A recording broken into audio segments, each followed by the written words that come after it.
Morning Faith Bible family. Welcome to week 10 of our Psalms on the Porch series. Last week we looked at the very first psalm in the book, and this week we're looking at the second. And I've said many times now that the psalms are not usually in any particular order. They don't flow one into the other the way that chapters do in other books of the Bible, but every now and then you find an exception to this rule, and Psalm 1 and 2 are the first exception. Now, they don't flow into each other in the sense that they continue a story or anything like that. Rather, these two psalms are placed at the beginning of the book on purpose in order to introduce two of the main ideas for the psalms as a whole. Last week, in Psalm chapter 1, we introduced the idea of meditation on the words of God. And this week, we're going to look at the royal figure in the psalms. We're in Psalm chapter 2 this week. Let's read it together. Why the big noise, nations? Why the mean plots, peoples? Earth leaders push for position. Demagogues and delegates meet for summit talks. The God deniers, the Messiah deniers. Let's get free of God, cast loose from Messiah. Heaven-throned God breaks out laughing. At first he's amused by their presumption, then he gets good and angry.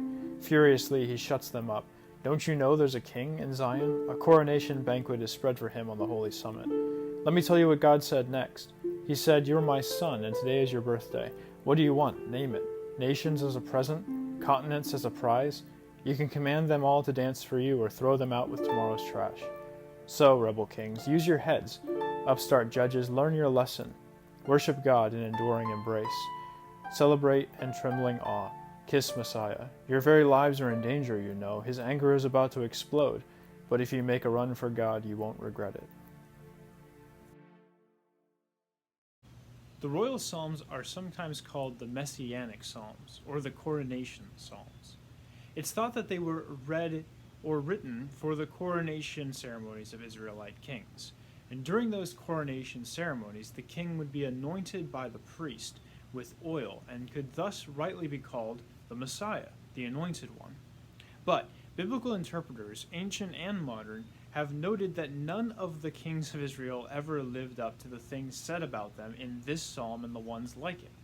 And so, while the psalms may be celebrating the current king of Israel, they also point forward to a better king to come, the true Messiah, great David's greater son, and that God would give that king the nations as his inheritance. This psalm, therefore, became very popular in the New Testament. It is one of the most frequently quoted passages that the apostles said was fulfilled in Jesus.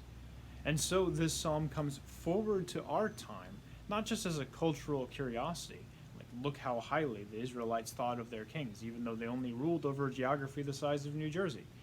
No, they are prophecies that are fulfilled and are being fulfilled in Jesus, the world's true king. Don't you know that there is a king in Zion?